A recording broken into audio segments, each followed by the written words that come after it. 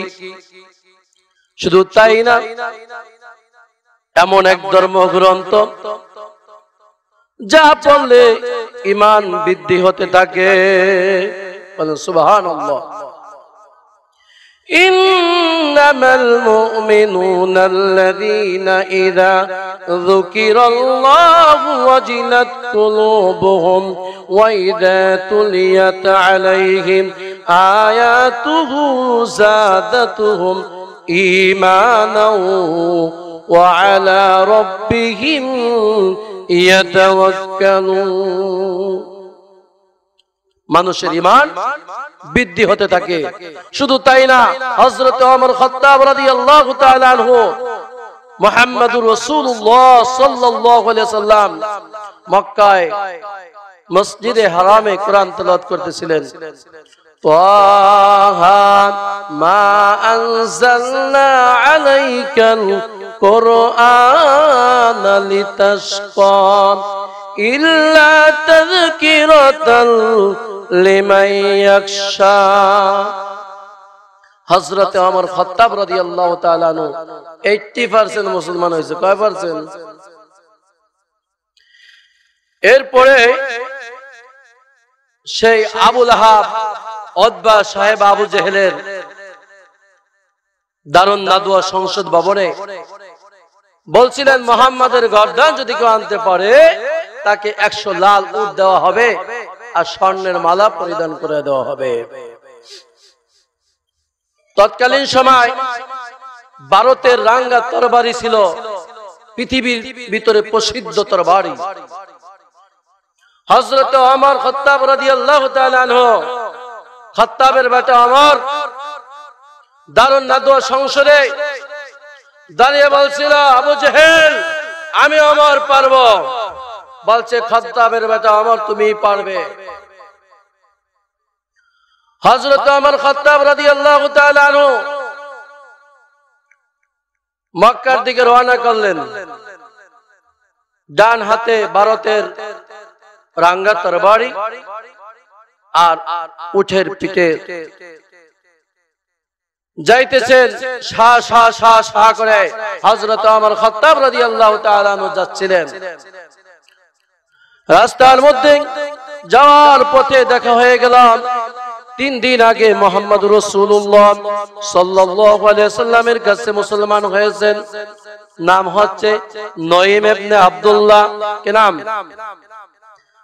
যখন মুসলমান হয় তখন আর বোকা থাকে না, সে হয় ব্রিলিয়ান্ট, বুদ্ধিমান। নঈম ইবনে আব্দুল্লাহ ছাগল উট বকরি চড়াইতেছিলেন। বলে ওমর কোথায় যাচ্ছ? বলে মুহাম্মাদের গর্দান আনার জন্য। আমার এই যে উটের বাচ্চাটা অথবা বকরিটা ছেড়ে দিব, তুমি ধরতে পারো? তাই মনে করবো তুমি পারবে। সে ওমর বকরির পিছনে দৌড়াইছে, কিন্তু বকরির বাচ্চা ধরতে পারে না। এটা হলো কৌশল, হিকমত। উদউ ইলা সাবিলি রাব্বিকা বিল হিকমা ওয়াল মাউইজাতিল হাসানা। মুসলমান হিকমত, কৌশল, টেকনিক অবলম্বন করে। বললেন, ওমর তুমি যে মুহাম্মাদের দরবারে যাচ্ছ, মুহাম্মাদের তো অনেক লোকজন আছে, তারা কি তোমাকে ছেড়ে দিবে? তুমি গিয়ে মুহাম্মাদের গর্দান নিয়ে আসবে? এত সোজা? বললেন, ওমর তোমার ভগ্নিপতি আবু সাঈদ, তোমার বোন ফাতেমা হযরতে খাব্বাব রাদিয়াল্লাহু তাআলা আনহুর কাছে কোরআন পড়তেছে। ওমরের মেজাজ খারাপ হয়ে গেল। ওমর ডান দিকে না গিয়ে বাম দিকে উটের লাগাম টান দিয়ে ভগ্নিপতির বাড়িতে গিয়ে দরজার ভিতরের জন্য ওমর খাত্তাব রাদিয়াল্লাহু তাআলা আনহু এমন ভাবে লাথি দিলেন, দরজাটা টাস করে খুলে গেলেন। হযরতে খাব্বাব রাদিয়াল্লাহু তাআলা আনহু দরজার পাশে পলায়ন করলেন। ভগ্নিপতি আবু সাঈদ ফাতেমা খাটের নিচে পলায়ন করলেন। হযরত ওমর বলতেছে, তোমরা কি করতেছিলা? বলতেছে কোরআন পড়তেছিলাম, এমনি তার বোন ফাতেমাকে ওমর চেহারার ভিতরে থাপ্পড় দিলেন, তার ঠোঁটটা ফেটে চিরচিরে রক্ত পড়া শুরু হয়ে গেল। হযরত ওমরের মন রক্ত দেখে স্তব্ধ হয়ে গেল। হযরত ওমর রাদিয়াল্লাহু তাআলা বলতেছেন, বোন তুমি কি পড়তেছিলাম? বলতেছে কোরআন পড়তেছিলাম। বলে আমাকে একটু শোনাও। বলে না, তুমি পবিত্র হও তারপরে। হযরত ওমর খাত্তাব রাদিয়াল্লাহু তাআলা বললেন, বোন আমাকে শোনাও, তারপরে আমি পরে পবিত্র হই। বলে না, কোরআন পড়তে হলে শুনতে হলে আগে পবিত্র হতে হবে। ওই যে মুহাম্মদ রাসূলুল্লাহ সাল্লাল্লাহু আলাইহি ওয়াসাল্লামের তেলাওয়াত শুনতেছিলেন ওমর খাত্তাব, 80% মুসলমান হয়ে গেছিলেন। এবার বোনও শুনাইতেছে। বোন পড়তেছিল বিসমিল্লাহির রহমানির রহিম, তাহা মা আনজালনা আলাইকাল কুরআনা লিতাশকা ইল্লা তাযকিরাতাল লিমান ইয়াখশা। হযরতে ওমর কোরআন শোনার সাথে সাথে বললেন, বোন আমাকে মুহাম্মাদের দরবারে নিয়ে চলো, আমি মুসলমান হয়ে গেল, আমি মুসলমান হয়ে যাব।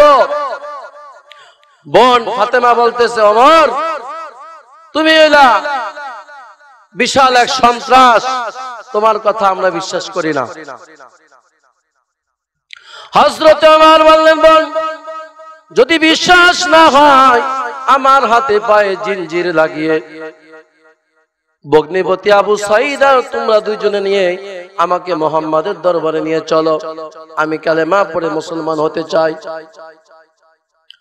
সাফা পাহাড়, মারওয়া পাহাড়, এই জায়গা দিয়ে একটি দরজা আছে, সাফা মারওয়া ঢুকতে হয়। হযরত ওমর খাত্তাব রাদিয়াল্লাহু তাআলা আনহু এই জায়গায় আসলেন। আল্লাহ রাসূলের চাচা গিয়ে বললেন, আল্লাহ রাসূল ওমর আসতেছে। বলল, আসতে দাও। ওমর যাওয়ার আগেই আল্লাহ সুবহানাহু ওয়া তাআলা জিবরাইলের মাধ্যমে আল্লাহ রাসূলকে জানিয়ে দিয়েছেন যে আমার বন্ধু ওমর আসতেছে। আমি আপনার দোয়া কবুল করছি, দুই ওমরের এক ওমরকে আমি ইসলামের জন্য কবুল করছি। বলেন সুবহানাল্লাহ। হযরত ওমর খাত্তাব রাদিয়াল্লাহু তাআলা আনহু সেই সাফা মারওয়া পাহাড় দিয়ে সেই হাতেমের ভিতরে প্রবেশ করলেন। প্রবেশ করার পরে হযরত ওমর আল্লাহ রাসূলের দরবারে গিয়ে বসার পরে ওমরের ঈমান এতটা বৃদ্ধি হয়ে গেছে আল্লাহ রাসূলের নূরানী চেহারা দেখে। ওমর বলে নিলেন, লা ইলাহা ইল্লাল্লাহু মুহাম্মাদুর রাসূলুল্লাহ। বুঝাইতেছিলাম কোরআন কি জিনিস। কাফের মুশরিক তাদের হৃদয় কোরআন পর্যন্ত কি করে ঈমান বৃদ্ধি করে দেয়। কাফের মুশরিকের ঈমানও কোরআন বৃদ্ধি করে দেয়। এটার একটা প্রমাণ হচ্ছে আবু জেহেল, উতবা, শায়বা, আবু সুফিয়ান। মুহাম্মদুর রাসূলুল্লাহ সাল্লাল্লাহু আলাইহি সাল্লাম কোরআন পড়তেছিলেন রাতে। এই তিনজন গিয়ে সারা রাত কোরআন শুনছে। ফজরের সময় তিনজন তিন দিকে দৌড়াইছিলেন। কয় দিকে? পরের দিন মিটিং করে বলছে, আরেকদিন যদি মুহাম্মাদের কোরআন শুনি, আমরা লিডাররাই যদি মুসলমান হয়ে যায়, আমাদের নেতাগিরি শেষ হয়ে যাবে। কি? পরের দিন বললেন, আমরা আর কেউ যাব না। ঠিকই পরের দিন তিন ভদ্রলোক গিয়ে আবার হাজির। তিনজন সারা রাত কোরআন শুনলেন, বসার পর্যন্ত অনুমতি হয় নাই। ফজরের আজান হয়েছে, তিন ভদ্রলোক তিন দিকে দৌড়াইলেন। দৌড়াইতে গিয়ে একজনের সাথে আরেকজনের সাক্ষাৎ। একজন আরেকজনকে বলতেছেন, আমরা না কালকে বললাম তোমাকে আসতে নিষেধ করছি, বলে তুমি আসলা কেন? এবার বলে তুমি আসলা কেন? যে এমন এক কোরআন শুনতেই মন চায়। সুবহানাল্লাহ। এজন্য আজ এই আসমানী মহাগ্রন্থ, বিশ্ব মানবতার হেদায়েতের মুক্তির দিশার আল কোরআনুল কারীম বিশ্ব মানবতাকে কিয়ামত পর্যন্ত পথ দেখিয়ে নিয়ে যাবে কোরআন। আজ আমাদের ঘরে কোরআন থাকার পরেও আজকে আমরা বিভিন্ন দলে বিভিন্ন মতে বিভক্ত, ঠিক কি ঠিক না? এই কোরআন বাহিরের ইউরোপ কান্ট্রির মানুষগুলো, বিধর্মীরা আজকে ইসলামের ছায়াতলে, সুশীতল ছায়ার তলে চলে আসতেছে, আর আমরা দলে দলে বিভক্ত, মারামারি কাটাকাটি বিভিন্ন ভাবে আমরা বিভক্ত। এজন্য আমরা কারা কারা কোরআন পড়ব, লিল্লাহি তাকবীর, হাত জাগিয়ে আল্লাহকে দেখে দেব। এখন থেকে আমরা কোরআন পড়ব, কোরআন বুঝবো, কোরআন দ্বারা জীবন গড়ব। এই যে আমাদের এই মাদ্রাসা, বলা হয়েছে তলাবুল ইলমি ফরিদাতুন আলা কুল্লি মুসলিম আও ক্বালা কামা আলাইহিস সালাতু ওয়াস সালাম। যে কোরআন পড়ে এবং কোরআন পড়ায়, যে শিক্ষা করে এবং শিখে, দুইজনে উত্তম ব্যক্তি। কি ব্যক্তি? খায়রুকুম মান তাআল্লামাল কুরআন ওয়া আল্লামা। তোমাদের মধ্যে উত্তম ব্যক্তিকে যে কোরআন শিখে এবং শিক্ষা করে। আজ আমাদের ছেলে মেয়েদেরকে আমরা পড়াই কোথায়? খ্রিস্টান মিশনারি, হোলি ক্রস খ্রিস্টান স্কুলে। এজন্য আমরা ইঞ্জিনিয়ার, ডক্টর বানাচ্ছি, আর আমাদের সন্তানরা আমাদেরকে বৃদ্ধাশ্রমে নিয়ে রাখে। ঠিক কি ঠিক না বলেন? আজকে বহুত ইতিহাস আমাদের জানা আছে, ওলামায়ে কেরাম জানে। আজকে যারা ইঞ্জিনিয়ার, ডাক্তার, বড় বড় ম্যাজিস্ট্রেট, এমপি, মন্ত্রী, সচিব, তাদের মা বাবারা কোথায়? কোথায় বলেন? বৃদ্ধাশ্রমে। আর যারা ওলামায়ে কেরাম, যারা মাদ্রাসায় পড়ে, তাদের মা বাবা কোথায়? নিজের ঘরে সন্তানের সাথে খায়, সন্তানের সাথে শান্তিতে বসবাস করে, নামাজ পড়ে। এটাই হচ্ছে ইলমে দ্বীন। এজন্য আমরা আমাদের ছেলে মেয়েদেরকে কোথায় পড়াবো? মাদ্রাসায়। এজন্য জাহান্নাম থেকে বাঁচতে হলে আমি নিজে ইলমে দ্বীন শিখবো, আমার ছেলে মেয়ে, আমার আত্মীয় স্বজন আহালকে মাদ্রাসায় পড়াতে হবে, ইলমে দ্বীন শিক্ষা দিতে হবে। এজন্য যারা সন্তানকে ইলমে দ্বীন শিখাইলো না, তারা সন্তানকে হত্যা করলো। কি করলো বলেন? যারা সন্তানকে ইলমে দ্বীন শিক্ষা দিল না, তারা সন্তানকে হত্যা করলো। শুধু তাই না, আমি নিজে নামাজ পড়লাম, 5 ওয়াক্ত রোজা রাখলাম, হজ করলাম, যাকাত দিলাম, আর আমি জান্নাতে চলে যাব, এত সোজা না।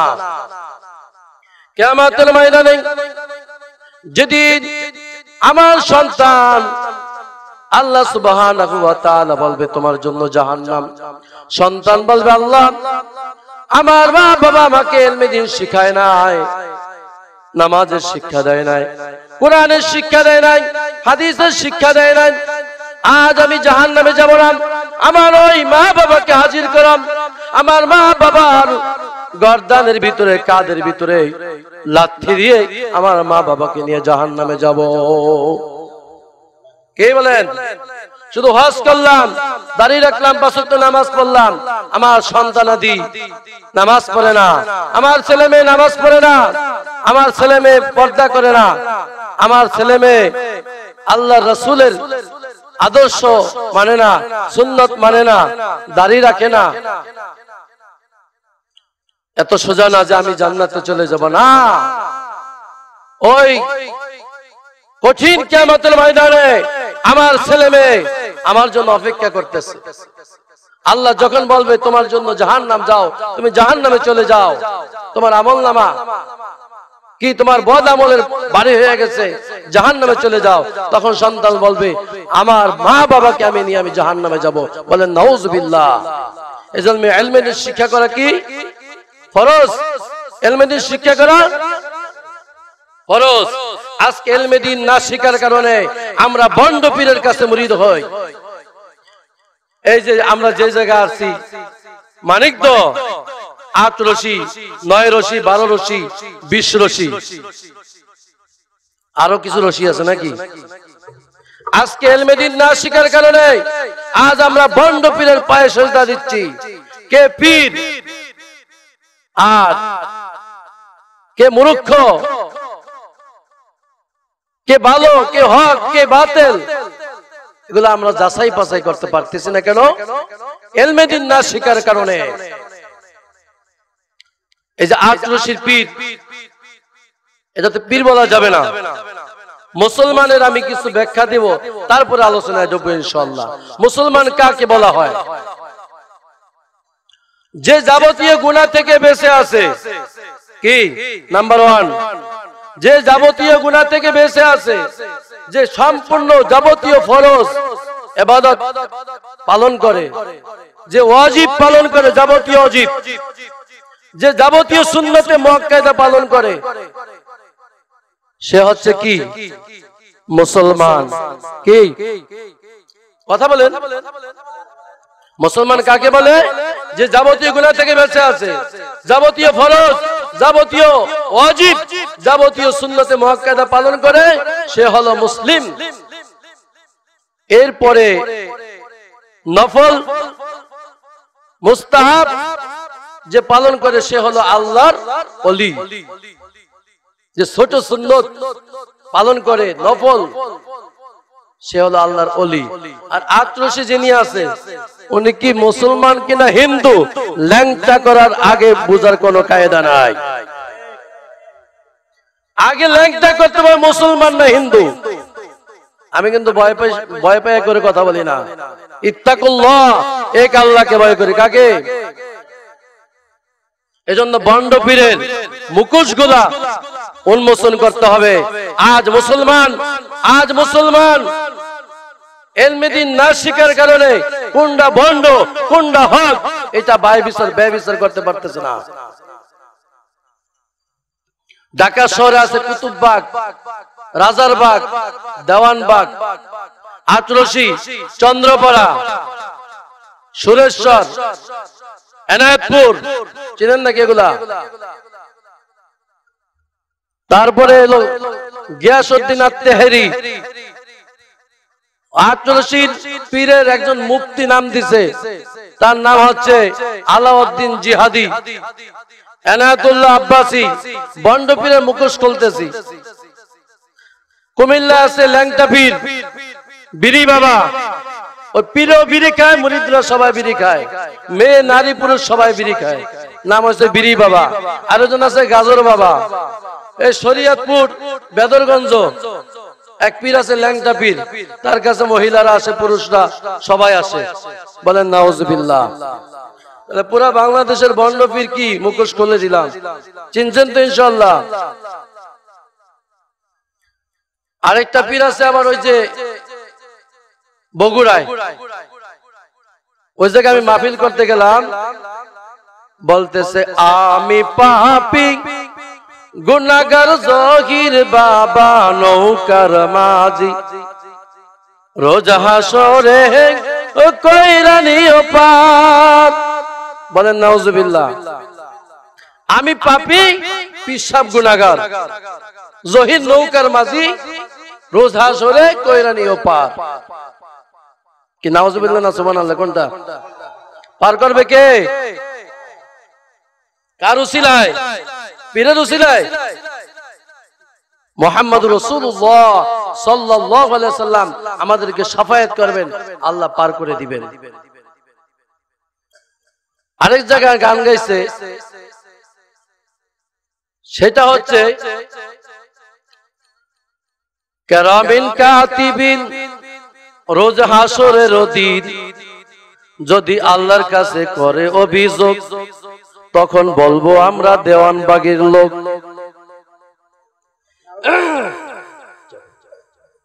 কেরামিন কাতিবিন রোজ হাসরের দিন যদি মাবুদের কাছে করে অভিযোগ, তখন বলবো আমরা আচরসের লোক। কি বলেন? জোরে বলেন নাউজুবিল্লাহ আস্তাগফিরুল্লাহ, জোরে বলেন। আল্লাহ আল্লাহ আল্লাহ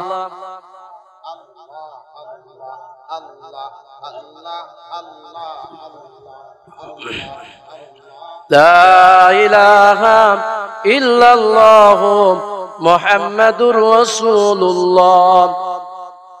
কিছুদিন আগে ধরা খেল তরিকত ফেডারেশন। কি নাম? এটা আমাদের সরকার দলের সাথে আছে। র্যাবেরা দললো তাদের দরবারে। কি দললো? গাঞ্জা, ইয়াবা, হিরোইন, বাবা, ট্যাবলেট। বলেন বন্ডপীরের দরবারে কি পাওয়া যায়? গাঁজা, ইয়াবা, হিরোইন, ট্যাবলেট। আপনাদের আত্রসিও পাওয়া যায়, আমি নিজে দেখে আসছি। গাঁজার আসর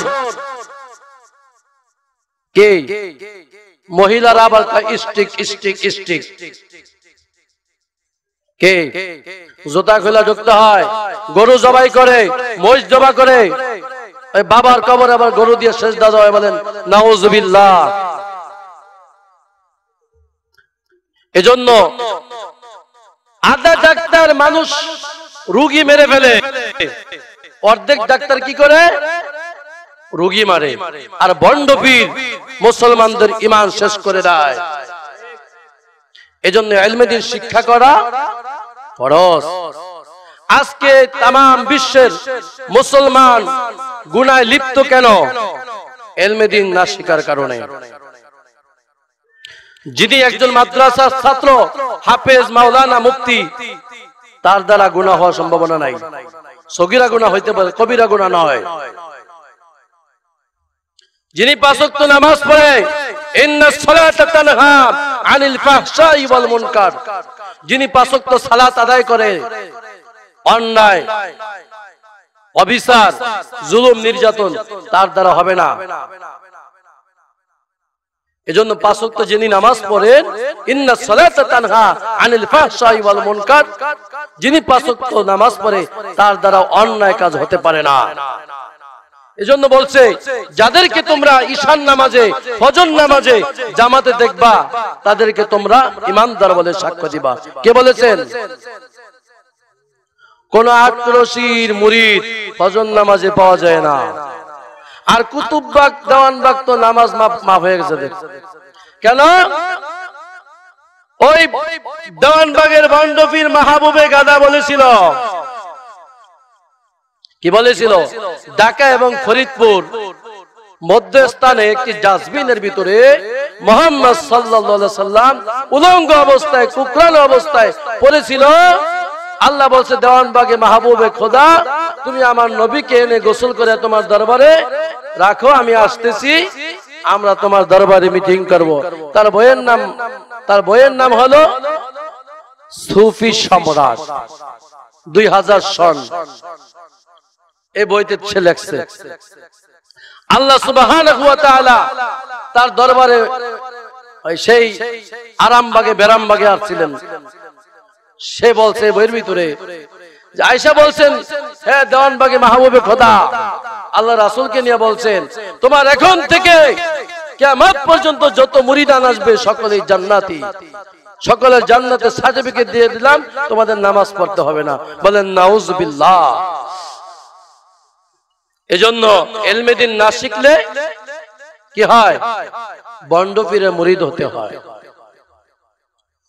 আজ আমাদের দেশের সরকার গাঁজা, ইয়াবা, হিরোইন, মদ বিদায় করার জন্য বহুত পরিকল্পনা, পুলিশ, আর্মি, বিজিআর, র‍্যাব, কুকুর, বহুত বাহিনী ফিট করেছে, তারপরেও কি করতে পারতেছে না? নিয়ন্ত্রণ করতে পারতেছে না। আল্লাহর রাসূল মক্কা থেকে মদিনায় গেলেন। মদিনায় যাওয়ার পরে হযরত ওমর খাত্তাব রাদিয়াল্লাহু তাআলা আনহু আর সাদ রাদিয়াল্লাহু তাআলা আনহু আল্লাহর রাসূলের দরবারে আসলেন। আল্লাহর রাসূল, আমরা তো এই মদ খেয়ে নামাজের ভিতরে জ্ঞান আকল হারিয়ে ফেলি। ইতিমধ্যে হযরত জিবরিল আলাইহিস সালামকে আল্লাহ পাঠিয়ে দিলেন আল্লাহর রাসূলের কাছে। আয়াত নাজিল হয়ে গেল, ইয়া আইয়ুহাল্লাযীনা আমানু ইন্নামাল খামরু ওয়াল মাইসিরু ওয়াল আনসাবু ওয়াল আজলামু রিজসুম মিন আমালিশ শাইতানি ফাজতানিবুহু লাআল্লাকুম তুফলিহুন। কয়টি জিনিস নিষিদ্ধ হয়েছে বলেন তো? ওয়াজ তো অনেক বছর থেকে শুনেন। কয়টা জিনিস? ওলামায়ে কেরাম বলেন কয়টা জিনিস নিষিদ্ধ হয়েছিল? তিনটা। কয়টা? মদ, জুয়া, লটারি। মদ, জুয়া, লটারি। কয়টা? আজ আমার দেশে ক্রিকেট খেলা হচ্ছে, এটা কি জায়েজ না নাজায়েজ বলেন? ক্রিকেট খেলা এবং দেখা কবিরা গুনাহ মুসলমান। কেন কবিরা গুনাহ মুসলমান? এই আজকে বর্তমান বাংলাদেশের ক্রিকেট খেলার মাধ্যমে বিশ্বব্যাপী লটারি হয়, ঠিক কি ঠিক না? শুধু লটারি না, গাঁজা, ইয়াবা, হিরোইন, মদ এই ক্রিকেট খেলার মাধ্যম হয়। আজ আমরা লাফাই ক্রিকেট খেলা নিয়ে। আরেকটি বিষয় হলো, যেই দিন বাংলাদেশে ক্রিকেট খেলা হয় ওই দিনে মসজিদ করে মুসল্লি পাওয়া যায় না। আমরা ইমাম, আমরা খলিফ, আমরা খতিব, আমরা জানি ঢাকা শহরে যেই দিন ক্রিকেট খেলা হয় ওই দিন মসজিদে মুসল্লি পাওয়া যায় এক কাতার, দেড় কাতার। এজন্য যেই খেলার মধ্যে নিশা, যেই খেলার মধ্যে নিশা আছে ওই খেলা হারাম। আপনারা কি জানেন ক্রিকেট খেলার মাধ্যমে বাংলাদেশ থেকে শুরু করে America, Japan, German, London, Europe country পুরা বিশ্বব্যাপী লটারি হয়। আর এই যারা ক্রিকেট খেলায় খেলোয়াড়রা বাংলাদেশের সবগুলা গাঞ্জাখোর, মদখোর। প্রতিটা খেলোয়াড় গাঞ্জাখোর, মদখোর। প্রমাণ দেবেন সেই রুবেল বাগেরহাটের কি খায়? মদ। প্রতিটা খেলোয়াড় মদ খাওয়া শুরু করে। আল্লাহ কোরআনে নিষেধ করছে, ইয়াসআলুনাকা আনিল খামরি ওয়াল মাইসির কুল ফীহিমা ইসমুন কাবীরু ওয়া মানাফিউ লিন-নাসি ওয়া ইসমুহুমা আকবারু মিন নাফইহিমা। আজকে আমাদের দেশের ক্লাবগুলোতে মদ, গাঁজা, ইয়াবা, হিরোইন আছে না? আছে নাই? আছে। এজন্য আল্লাহর রাসূল কি করলেন? যখন আয়াত নাজিল হয়ে গেলেন, আয়াত নাজিল হওয়ার সাথে সাথে মদিনার সমস্ত মদ ব্যবসায়ীদেরকে জানিয়ে দিলেন এখন থেকে মদের ব্যবসা হারাম। হযরত ওমর খাত্তাব রাদিয়াল্লাহু তাআলা বলেন, আল্লাহর রাসূল, আমাদের এক সাহাবী আছে, গরীব মানুষ, সে তো অনেক মদ মজুদ করে রাখছে, সে কি করবে? আল্লাহ রাসূল বললেন, এই মাত্র আয়াত নাজিল হলো, এখন থেকে কোনো মদ ব্যবসা চলবে না। ওই সাহাবীর অন্য ব্যবসা করবে। কেন? ওমা মিন দাব্বাতিন ফিল আরদি ইল্লা আলাল্লাহি রিজকুহা ওয়া ইয়ালামু মুস্তাকাররাহা ওয়া মুস্তাওদাআহা। প্রতিটি মানুষের রিজিক আল্লাহ মানুষ পৃথিবীতে পাঠানোর 500 বছর আগে তার রিজিকের ব্যবস্থা করে রাখছে। বলেন সুবহানাল্লাহ। এই গরীব সাহাবী, তার কাছে মদ মওজুদ ছিল, তাকেও বেচতে দেওয়া হয়নি। সাথে সাথে বললেন, সমস্ত যত মদ মওজুদ আছে, ব্যবসায়ী পণ্য মদ, সব ডাস্টবিনের ভিতরে ফেলে দাও। সমস্ত সাহাবায়ে কেরাম কি করছেন? সব ফেলে দিয়েছিলেন। মদ কিয়ামত পর্যন্ত কি বন্ধ হয়ে গেছে, হারাম হয়ে গেছে। আর আমাদের দেশে মদ বন্ধ করার কৌশল, বাংলাদেশে মদের বার আছে 94টি। কয়টি? 94টি মদের কি আছে? বার আছে। তা আপনি লাইসেন্সও দিবেন, মদের বারও খোলা রাখবেন, বন্ধ করবেন, এটা তো হবে না। এজন্য কোরআনের আইন মানতে হবে।